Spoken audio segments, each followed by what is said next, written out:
Welcome in, everybody, to another episode of 410 Sports Talk. I'm James Haskell, along with my co-host Glenn Martin. And if you guys are able to read the screen below me, Gus the Bus is here to stay at least for another year. The Ravens have signed Gus, they've designated designated a second round tender to Gus Edwards for this season, and it is. They are mentioning that they are still working on a long-term deal, which we hope will get done. But for this year, we know old number 35 will be behind Lamar Villis himself. I'm really excited for it, if you can't tell, because you guys know I'm a Gus guy. So before we get into our thoughts on it, go ahead and hit the subscribe button. Turn on your notifications because the offseason is rampant. News is coming out daily, so make sure you guys stay up to date. But, Glenn, before I pass it to you, I'm just going to say, just like I said, I'm a huge Gus Edwards guy. He might be my favorite Raven right now. He's an absolute lunch pail guy. To me, he very much represents the city. He's no jucking and jiving. He's going right at you, heads up, and you're gonna have to deal with him time and time and time again. I love it. I think that he's an undrafted guy, of course. Every year since he's been in the league, he's at over 700 yards and 5 yards per carry. Ridiculous, right? Another stat that I think is awesome, in his career, Gus Edwards has the lowest rate of rush attempts tackled for a loss. Now I'm not expecting you to know this stat, Glenn, but I want you to guess what his percentage is of rushes that turn into a tackle for a loss. I mean, it's got to be around 5%, I would assume, or less, right? 1.38. Jeez Louise. How awesome that's just insane. Give the guy the ball 100 times. Literally 98 times he's going to get you positive yards. And people can say that's partially, due to the offensive line, the system, Lamar. That's fine. But there's a lot of times where Gus Edwards makes something out of nothing, where he's contacted in the backfield and he shrugs the guy off and somehow turns it into a 3-yard gain. So a lot of that, I mean, look, those numbers aren't the same for Mark Ingram. Those aren't the same numbers for JK, for Justice Hill, and all those guys were in the same system. So as much as we love all those guys, there's no doubt about it. But Gus is just unique. I mean, the way the connection with him and Lamar, but since both of them pretty much took over, heavy roles in the offense, they both have had immense success. So I know you were really pumped, and it's not really much of a surprise because DaCosta did mention that one way or another he will be on this team.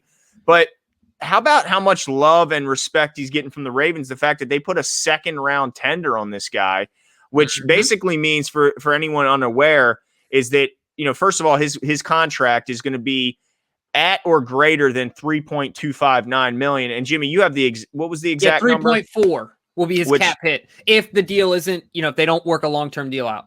Right. And if another team decides to make an offer towards him, the Ravens, first of all, have right of first refusal and can then match that offer. But if they decide to not do that, then they are awarded a second-round pick from that team in compensation. Is that correct? Yep. So basically putting that second-round tender almost guaranteed he was going to be here, because while it also means he has to be paid more money, he's going to have, because I think if they gave him an original round tender, he would have been $1.2 million less this season, which, so they showed a lot of love to Gus Edwards, where they're going to have to pay him a couple more dollars, but it guarantees that no team is going to want to take on, not only pay him, that contract that they're offering, but also give up a second round pick. No team is willing to do that. So he will be here in Baltimore. And it is about time they show him some love.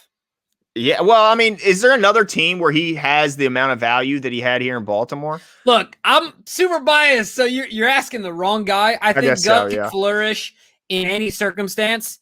Look, to me, if everyone knows that we're going to run the ball a ton, and at the end of the game, you said it, for the past 2 years, we lead the league in point differential. We have the best point differential. So oftentimes, Gus is asked to end the game.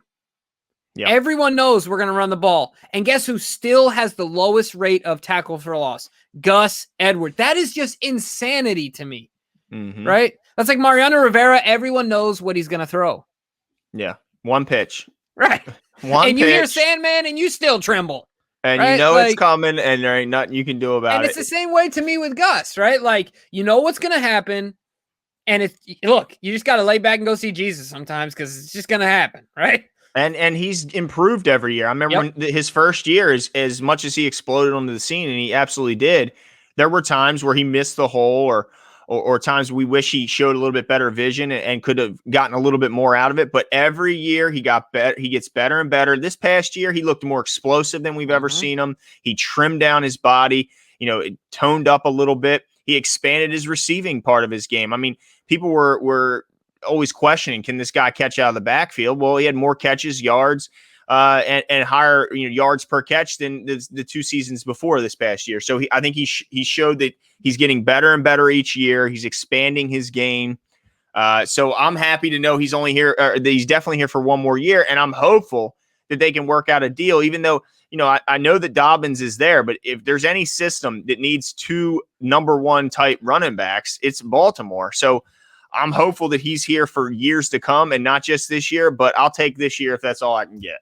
Absolutely. I cannot wait to see old 35 back there again. I hope that you guys share the enthusiasm that I have. I know that Glenn does as well. But I'm excited for another year of second halves where linebackers are rolling their eyes and really nervous about the prospect of having to stop old 35 all over again. So give us your guys' thoughts. Are you happy about the tender? Are you excited about the potential for a long-term future with Gus? Or like Glenn said, I mean, a lot of people feel like it's a little bit of overkill with JK, but I absolutely agree with you where the idea of a bell cow, especially in our system, doesn't really exist. But give us all your thoughts. Let us know what you think, and we'll talk to you guys soon. See you.